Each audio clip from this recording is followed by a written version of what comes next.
Welcome to my new channel SB technical. আজ আপনাদের একটি নতুন ভিডিও নিয়ে চলে এসেছি আপনাদের জন্য। আজ আমরা একটা এসিতে গ্যাস চার্জ করতে এসেছি, কীভাবে ভ্যাকুম মেশিন ছাড়া উইদাউট ভ্যাকুম করে গ্যাস চার্জ করতে হয় এটি আপনাদের দেখাবো। ঠিক এইভাবে এটাকে লাগিয়ে নেব।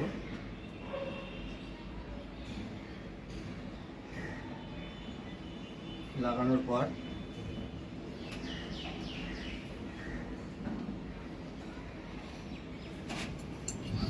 আমরা এই মিটারটির সাহায্যে কিছুটা গ্যাস আউটডোর ইউনিটে দিয়ে দেব।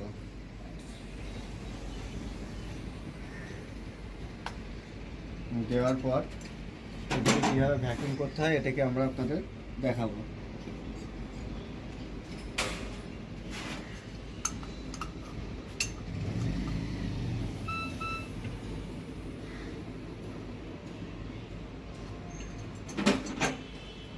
ভ্যাকুম করার জন্য এটাকে বলা হয় সেলফ ভ্যাকুম প্রসেস।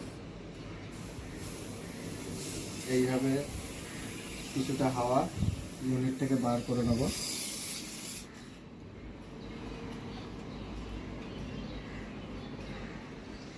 নেওয়ার পর আর কিছুটা গ্যাস আমরা মোটামুটি 50 PSI মতো গ্যাস আমরা ইউনিটে দিয়ে নেব।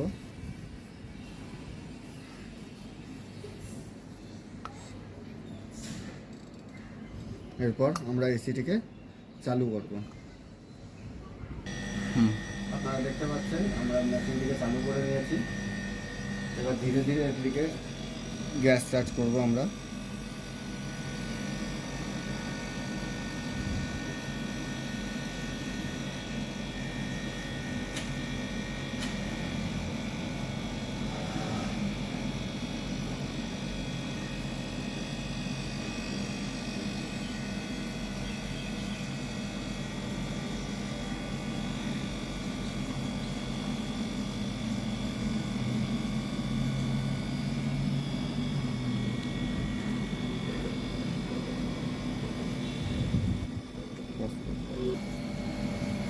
দেখুন আমরা যে এসিতে যে রেফ্রিজারেন্টটা ইউজ করছি সেটা 422 এবং তার প্রেশার 50 to 60 PSI এর মধ্যে থাকা উচিত। এখন আমাদের বর্তমান গ্যাসের প্রেশার হচ্ছে 50 PSI। তো আমরা কিছুটা গ্যাস এতে চার্জ করব।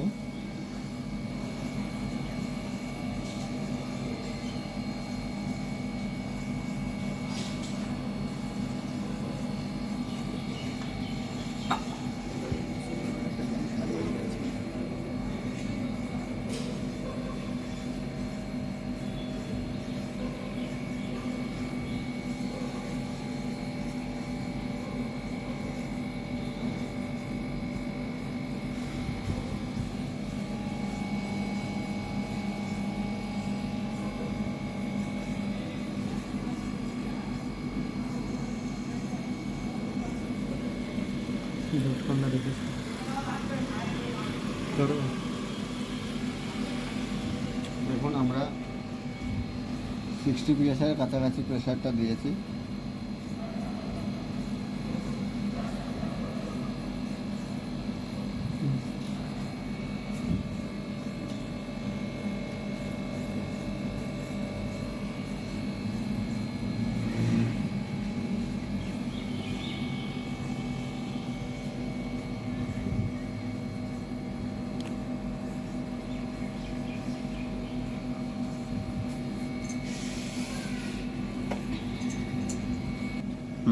আমাদের গ্যাস চার্জিং প্রসেসটা কমপ্লিট হয়েছে। আপনারা দেখতে পারবেন মিটারে গ্যাসের প্রেশারটা কত এবং সেকশন এবং ডিসচার্জ পাইপে ওয়াটার চলে এসছে, যেখানে চিল্ড হয়ে গেছে। এবার আমরা ভিতরে গিয়ে দেখাবো এসির ঠান্ডাটা কেমন হচ্ছে।